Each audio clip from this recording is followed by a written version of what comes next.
In the past 100 years, as these super technologies have been developed in the West, the smashing of atoms, the invention of radio, television, computers, immunology, so forth and so on, data has been arriving about the practices of Aboriginal cultures all over the planet, that they dissolve ordinary realities, ordinary cultural values, through an interaction, a symbiosis, a relationship to local plants that perturb brain chemistry. And in this domain of perturbed brain chemistry, the cultural operating system is wiped clean.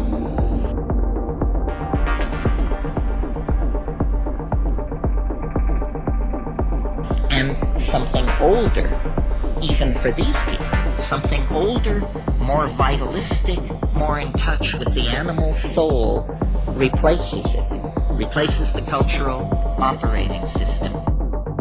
Something not determined by history and geography, but something writ in the language of the flesh itself.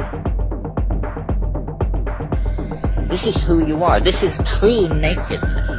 You are not naked when you take off your clothes. You still wear your religious assumptions, your prejudices, your fears, your illusions, your delusions. When you shed the cultural operating system, then essentially you stand naked before the inspection of your own psyche. Desmond Morris called it the naked ape. And it's from that position, a position outside the cultural operating system, that we can begin to ask real questions about what does it mean to be human? What kind of circumstance are we caught in? And what kind of structures, if any, can we put in place to assuage the pain and accentuate the glory and the wonder that lurks waiting for us in this very narrow slice of time between the birth canal and the yawning grave. In other words, we have to return to first premises.